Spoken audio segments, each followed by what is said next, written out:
Bonjour tout le monde, j'espère que vous allez bien. C'est Sébastien d'Audiostop Disquaire.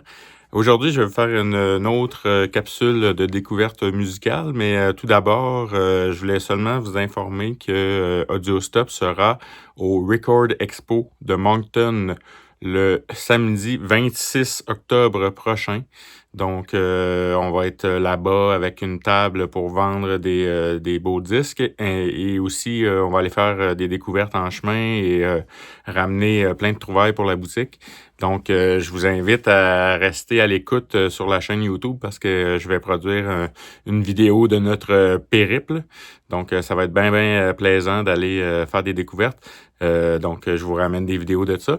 Donc, sans plus tarder, je commence aujourd'hui avec mes suggestions musicales. On débute en force aujourd'hui avec un album paru en 1980. Donc, il s'agit de l'album To Earth With Love de Terry Brooke and Strange. Donc, c'est un album, comme je le disais, paru au début des années 80. Mais il faut savoir d'abord que Terry Brooke est un guitariste américain qui vient de l'Ohio. Après avoir passé une partie de sa vie dans les années 60 dans l'armée et il a fait la guerre du Vietnam aussi, Terry Brooke revient et décide de fonder un band qui s'appelle Strange. Donc, Strange a sorti un premier album du nom de Translucent World en 1973. Et celui-là est le second album de Terry, donc sorti en 1980. C'est un album que j'ai adoré. Vraiment, je m'attendais pas à rien. Dans le fond, je savais pas pantoute quel était ce style de musique. Mais j'ai découvert un super guitariste, vraiment hard rock, psychédélique, très bon album. Donc, d'un bout à l'autre, là, ça déchire, comme on dit. Donc, c'est vraiment un superbe album.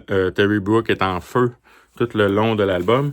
Ce qui est particulier, j'ai trouvé ça quand même particulier parce que ça, c'est un original des années 80. Donc, vraiment, c'est une belle pochette avec le artwork fait par Terry Brooke lui-même. Donc, vraiment intéressant. Puis, ce qui est particulier, c'est que les vinyles étaient de couleurs. Il y a beaucoup de couleurs disponibles. Peut-être c'était l'ancêtre du vinyle de couleur donc qu'on retrouve aujourd'hui, mais il y a pas moins d'une vingtaine de variétés de couleurs de ce vinyle-là. Donc, on voit là, celui-là, j'ai comme un vert crème avec un peu de couleur à l'intérieur. Donc, très beau vinyle.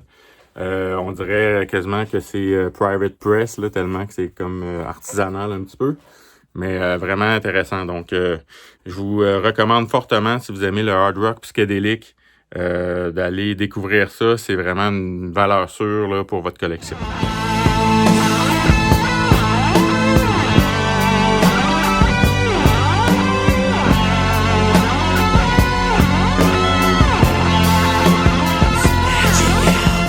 On poursuit ensuite avec un excellent album que j'ai découvert récemment. Donc, je connaissais beaucoup le groupe, mais cet album-là, je l'avais pas vraiment écouté parce que je l'avais pas réussi à le trouver encore. Mais il s'agit de l'album Idlewild South des Allman Brothers. Donc, moi, j'aime beaucoup les Allman Brothers. C'est un groupe de blues rock que j'affectionne particulièrement. Cet album-là là, est vraiment venu confirmer pour moi leur qualité de musicien hors pair. Donc, j'ai vraiment beaucoup aimé cet album-là. En fait, c'est le second album studio des Allman Brothers. Cet album-là a été enregistré sur une période de 5 mois à travers les États-Unis, un peu partout. Donc, les Allman Brothers étaient un peu en tournée, je crois. Donc, ils ont vraiment fait cet album-là sur la route. Bizarrement, c'est un album qui n'a pas eu le succès escompté. C'est malheureux parce que c'est vraiment un excellent album. Il faut savoir que les Allman Brothers ont commencé à connaître du succès qu'après la sortie de leur album live, soit Live at the Fillmore East, donc en 71. Puis cet album-là date de 1970.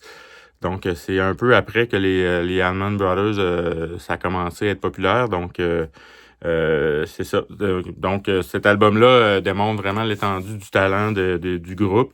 C'est non seulement un album de blues rock, mais on retrouve beaucoup d'influences jazz, funk, parfois soul aussi. Donc, c'est vraiment éclectique. J'adore cet album. Particulièrement sur cet album, ce qui m'a marqué, c'est la pièce In Memory of Elizabeth Reed. C'est la pièce, la dernière pièce de l'album, du côté A sur l'album. Donc, c'est la pièce la plus longue de l'album aussi. On dirait une espèce de gros jam musical avec plein d'influences là-dedans. C'est vraiment excellent. Puis il faut savoir par la suite que cette pièce-là a été reprise dans les lives des Allman Brothers. Puis c'était un peu comme le clou du spectacle, là. Les Allman Brothers se laissaient aller dans l'improvisation avec cette pièce-là. Donc, c'est vraiment, vraiment une belle découverte. Je vous recommande fortement cet album-là. Idlewild South. Donc, c'est superbe.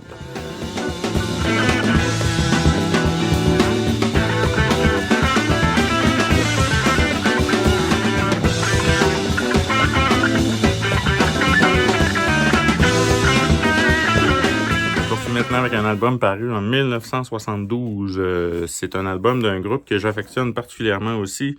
Il s'agit de Rock and Roll Music to the World de 10 Years After. Donc, 10 Years After, qui est un groupe de blues rock, encore une fois, mené par le chanteur-guitariste Alvin Lee. J'en ai déjà parlé dans d'autres capsules. Je pense pas avoir parlé de cet album-là, mais en tout cas, moi, je l'aime beaucoup. C'est un album... en fait, c'est le 7e album de 10 Years After. C'est un album qui a connu un succès mitigé, je dirais. Là, même les critiques ont critiqué cet album-là très durement parce que moi, je trouve que c'est un album qui est très, très bon d'un bout à l'autre. C'est peut-être pas l'album le plus créatif de 10 Years After, mais on retrouve quand même des très, très bonnes pièces, dont la première qui s'appelle You Give Me Loving, donc You Give Me Loving, qui contient probablement un des riffs de guitare des plus mémorables de Alvin Lee, donc ça commence en force, l'album. Moi, j'ai bien aimé cet album-là d'un bout à l'autre. Je trouve que c'est dans la continuité de 10 Years After.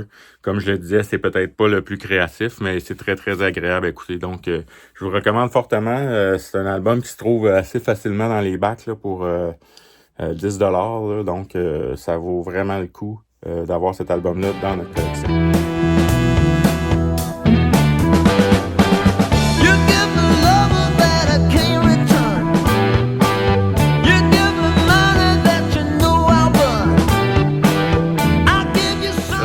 Moi, j'aime beaucoup la période fin 60, 70, donc 1968 à 74. Donc, cette période-là, très, très riche dans l'histoire de la musique. J'adore cette période-là parce qu'il y a beaucoup de bands qui ont vu le jour, mais on n'a jamais entendu parler d'eux par la suite. Donc, c'était un peu le cas de ce band-là qui a sorti un album quand même, ma foi, très, très intéressant. C'est le band Writing on the Wall. Donc, c'est un band écossais qui est sorti en 1969, l'album The Power of the Pict. Donc, l'album ressemble à ça ici. C'est 1969. C'est leur seul et unique album en carrière. Donc, c'est un album qui est très, très recherché par les collectionneurs. C'est très, très rare. Donc, celui-là, c'est une réédition. Je crois que c'est fait sous le... Ouais, c'est ça, c'est le label italien Akarma qui ont vraiment... qui font des très, très belles rééditions d'albums. Donc, je vous invite à découvrir ça. C'est un album un peu genre rock psychédélique, encore une fois. Il y a des instruments un peu spéciaux à l'intérieur. Là. Je pense qu'on parle de l'orgue et tout ça. Là. Donc, c'est vraiment, c'est super bon à écouter. C'est un peu... c'est à tendance psychédélique aussi. Donc, moi, je vous recommande... vraiment cet album-là. C'est un album qui n'a pas fait beaucoup parler de lui en dehors de l'Écosse à l'époque, mais le groupe Writing on the Wall était vraiment particulièrement reconnu pour ses prestations live très, très énergiques. Donc, album à découvrir, c'est peut-être pas un indispensable dans votre collection, mais si jamais vous tombez là-dessus, achetez-le, ça vaut vraiment la peine. Don't you think it's grand? Do you like his plans? Don't you understand?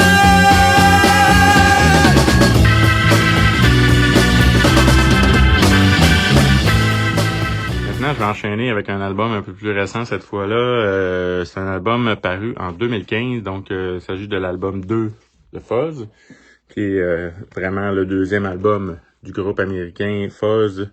C'est un groupe, un trio, power trio de hard rock, très très psychédélique. Donc je vous montre un peu le disque, on voit les membres à l'intérieur.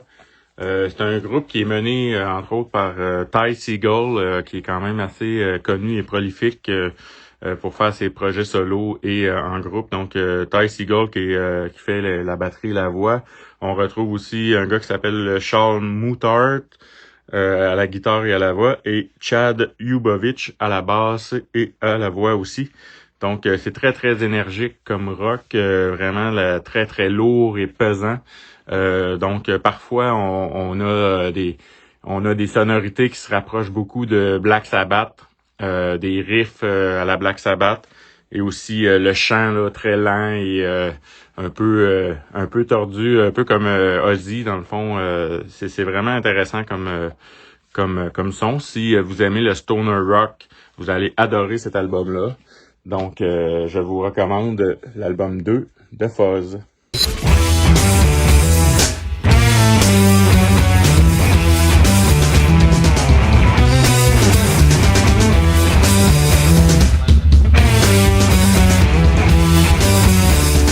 Prochain album, j'enchaîne avec un album d'un groupe anglais, quand même assez connu chez les amateurs de blues rock. Donc, c'est le groupe Groundhog avec l'album Split, paru en 1971. Donc, cet album-là est vraiment excellent. Je vous dirais, regardez la pochette là, qui est très cool, très un peu hallucinante. Donc, j'aime beaucoup cet album-là. Pour ceux qui connaissent pas Groundhog, c'est entre autres dirigé par le guitariste chanteur Tony McPhee. Donc, Tony McPhee qui est décédé récemment, pour ceux qui ne le savaient pas. Donc, je crois même que c'est cette année, 2024, si je me trompe pas. Donc, cet album-là, ce qui est le fun, c'est que c'est vraiment un album un peu plus expérimental de ce band-là, pour ceux qui connaissent un peu leur discographie.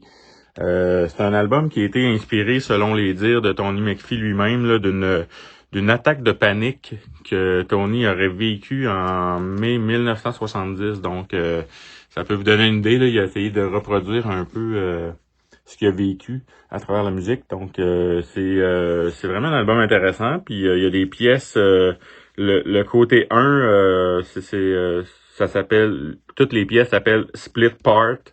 En fait, c'est split, mais c'est part 1, part 2, part 3, part 4. Donc, c'est la même chanson divisée en quatre parties. Donc, c'est vraiment un truc plus expérimental. Il y a la chanson Cherry Red, qui est la première du côté 2, qui apparemment a été enregistrée live en une fois, dans le fond, single take. Donc, c'est vraiment ce qu'on entend sur l'album. Ça a été fait one take en studio. Donc, ça peut être intéressant à savoir à l'écoute. Donc, je vous recommande fortement pour ceux qui aiment le blues rock.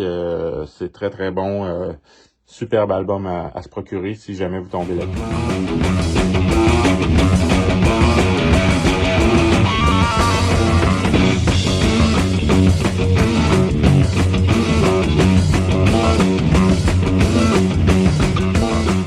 Le prochain album est un album qui m'a fait découvrir un artiste que j'admire et j'apprécie particulièrement maintenant. Donc, j'espère que vous allez faire une belle découverte vous aussi. Il s'agit de l'album Baby Batters de Harvey Mandel, sorti en 1971. Donc, Harvey Mandel, pour ceux qui ne connaissent pas, est un guitariste de blues à la base qui a fait carrière un peu partout dans le monde. Et puis, Harvey s'est joint avec Charlie Musselwhite à la base, un autre bluesman. Donc, après ça, par la suite, il a joué avec un paquet de monde, dont John Mayall pendant 2 ans dans son groupe. Donc, il a vraiment fait ses classes, comme on dit, avec différents bluesmen.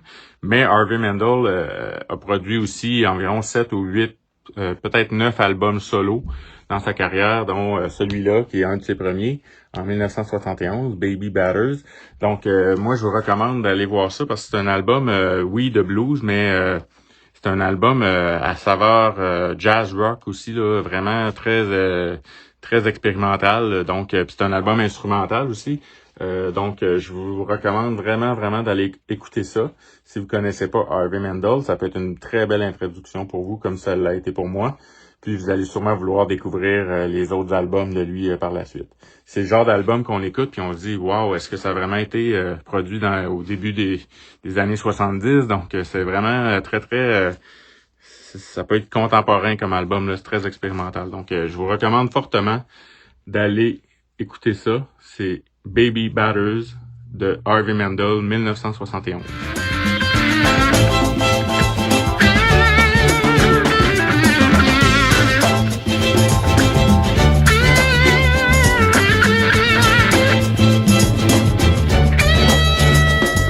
En terminant, j'aimerais vous remercier d'avoir écouté la vidéo. Si vous aimez le contenu que je produis, vous pouvez vous abonner à la chaîne YouTube. Vous pouvez aussi activer la cloche pour avoir une alerte à chaque fois que je poste un nouveau vidéo. Donc, restez à l'écoute. Comme je vous le disais en début, la semaine prochaine, on fait une petite tournée du côté de Moncton dans une foire aux 10. Donc, ça va être vraiment intéressant. Je vais vous ramener des images de ça. Je vais essayer de vous décrire dans tous les détails l'ambiance qui régnait là-bas. Donc, ça va être vraiment excitant. Puis aussi, je vous invite toujours à suivre notre page Facebook, Audiostop Disquaire, et aussi d'aller voir notre site internet audiostopdisquaire.com. Donc, restez à l'écoute pour de prochaines vidéos et prochaines découvertes musicales. Bonne journée!